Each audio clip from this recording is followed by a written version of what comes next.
en toute tranquillité, en toute quiétude, prendre toujours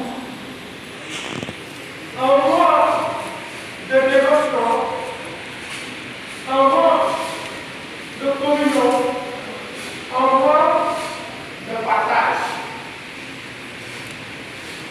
Comment maintenant, chers frères et sœurs, préserver ces actes? Comment savoir que notre jeûne est exaucé par Allah subhanahu wa ta'ala? Rappelez-vous, nous avons appris ce verset plusieurs fois d'ailleurs, et l'imam l'a rappelé également plusieurs fois. Ya ayyuhalladhina amanu kutiba alaykumus siyam kama kutiba ala alladhina min qablikum la'allakum tattaqun. Allah nous apprend il nous a prescrit le jeûne comme il avait prescrit à nous de mentir. À nous de mentir. Pourquoi? Pour qu'on ait la crainte d'Allah subhanahu wa ta'ala. Pour qu'on soit un modèle dans la religion. Pour qu'on soit un musulman exemplaire. Voilà ce qui résume ce verset. Pour qu'on ait la piété. La piété égale un musulman exemplaire, un modèle dans la religion, un modèle dans la société, un modèle partout où on est. Comme j'ai l'habitude de le dire, s'il y avait la crainte d'Allah subhanahu wa ta'ala sur toute la population mondiale, on vivrait dans un monde paisible et tranquille sans problème. Malheureusement. Malheureusement. Donc la piété.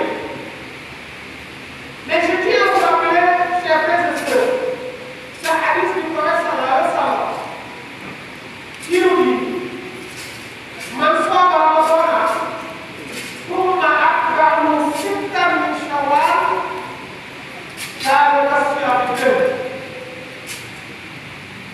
Le prophète nous apprend que celui qui a jeûné le mois de Ramadan sans aucun empêchement et qui jeûne 6 jours dans le mois de Shawwal. 6 jours, ça fait 6 jours collés pour 6 jours partagés dans les semaines. En tout cas, faites de telle sorte que vous jeûnez 6 jours dans le mois de Shawwal. C'est ce mois, le mois actuel que nous sommes. Celui qui aura fait ça, c'est comme celui qui a jeûné toute l'année. C'est comme vous avez jeûné une année entière. Vous jeûnez le Ramadan et vous jeûnez 6 jours. C'est comme si vous avez jeûné toute l'année entière. Vous voyez comment c'est très important. Donc je vais parler de la piété. On mesure le musulman, le meilleur, sans doute, par quoi? Par la piété. Le meilleur musulman, c'est celui qui craint Allah le plus. Comme Allah le dit, Inna akramakum inda Allahi atqakum. Le meilleur d'entre nous, c'est celui qui craint Allah subhanahu wa ta'ala le plus. Par ses adorations, par son comportement exemplaire, par toutes les bonnes choses. Mais ce n'est pas celui qui a plus d'argent, celui qui est plus riche, celui qui est plus beau, celui c'est le nom, mais celui qui craint Allah le plus est le meilleur d'entre nous. Le meilleur d'entre nous.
et d'autres d'ailleurs par ta main. Il ne faut pas les frapper, il ne faut pas voler, il ne faut pas le voler également. C'est formé dans le début. Voilà ce que veut dire le monde musulman. Man salima al-muslimuna min lisani wa yadihi. والمهاجر من هجر ما نهى الله عنه.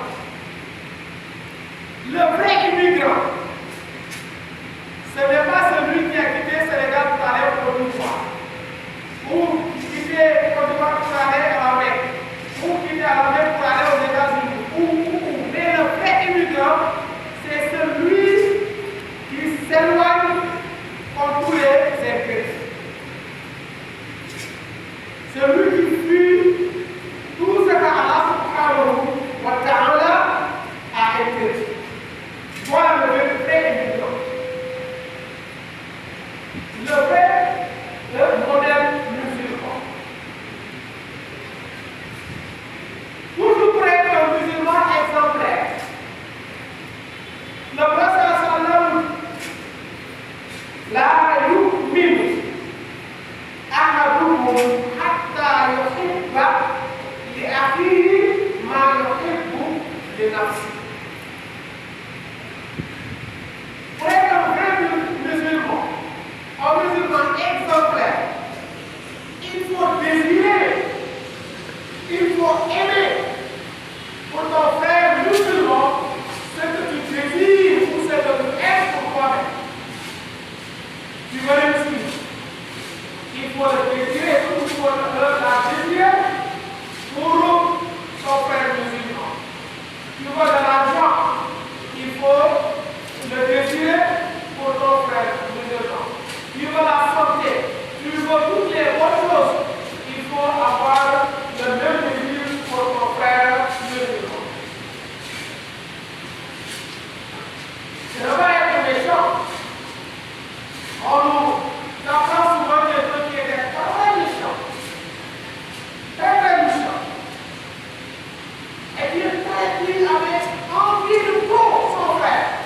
Et jusqu'à cette envie, l'a emporté ou l'a poussé à une méchanceté extrême.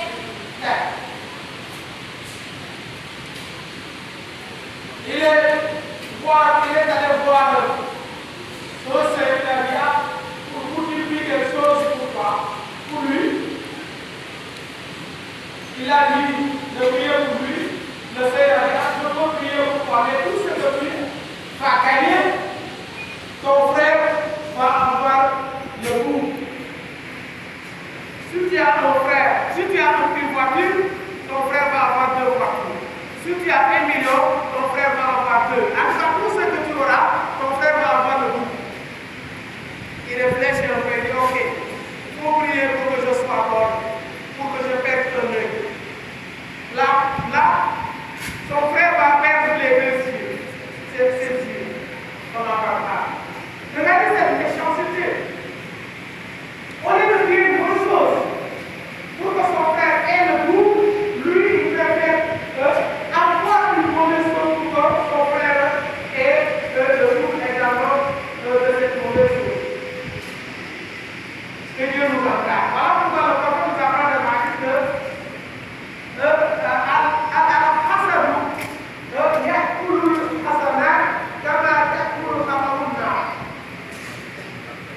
et puis la méchanceté mange les bienfaits, mange les bénéfices. De la même manière que le feu mange le bois. Vous mettez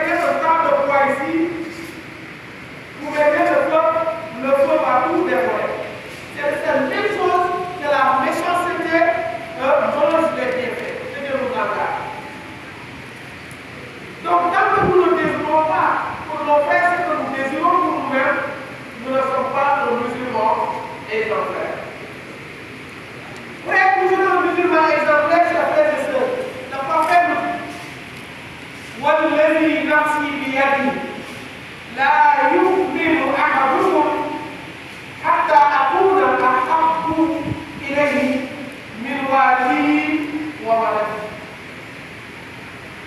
Toujours être un expert musulman, exemplaire de prophète sallam. Tant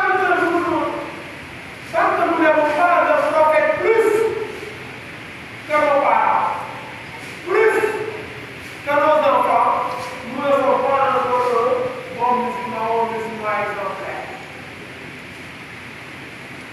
Nous devons aimer Dieu. Et puis, le prophète sallallahu alayhi wa sallam. Oui. Allah wa Rasuluh ahaqqu ayyudu in kanu mu'minin. Donc, nous devons aimer Allah subhanahu wa ta'ala, aimer Dieu et puis maintenant nos deux parents. فقضى ربك ألا تعبدوا إلا إياه وبالوالدين إحسانا. Donc, tant que nous n'avons pas le prophète plus que nos parents, plus que nos enfants, nous ne sommes pas encore, chers frères et sœurs, un musulman exemplaire. Qu'est-ce qui prouve que nous aimons Dieu? Et qu'est-ce qui prouve que nous aimons le prophète sallallahu alayhi wa sallam? Est-ce qu'il s'agit seulement de le dire? Non. Oui, il faut le dire. Mais ça doit se manifester par des actes. Alors, ça va nous parler aussi. وما جاءكم رسول فخذوه وما نهاكم عنه فانتهوا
avare. Il faut avoir l'habitude de donner l'argent aux enfants. Il faut avoir l'habitude de payer des amis pour tes enfants, pour ta femme. Il faut avoir l'habitude de payer tes ordonnances, de bien payer à ta famille, commençant par ta femme, tes enfants, tes parents. Mais tu gagnes l'argent, que tu mets dans les comptes seulement, dis que j'ai 2 voitures, j'ai 2 maisons, alors que ta femme ne mange pas bien, ne porte pas de bons habits, tes enfants également, tu ne payes pas les études, tu es trop avare, wallahi, sache que tu n'es pas le monde musulman. Allah subhanahu wa ta'ala dit, الرجال قوامون على النساء بما فضل الله بعضهم على بعض وبما أنفقوا من أموالهم. Un bon musulman exemplaire doit dépenser sa fortune pour sa famille, pour le bien-être de sa famille, pour le bien-être de son épouse, de ses enfants, de ses proches, et également des musulmans également. Il doit aider les musulmans. Donc, pour être un bon musulman, chers frères et sœurs, le prophète nous apprend pour être un bon musulman. إذا رأيتم الرجل ملازم المسجد فاشهدوا له بالإيمان. Celui qui est attaché à la mosquée, un bon musulman. Je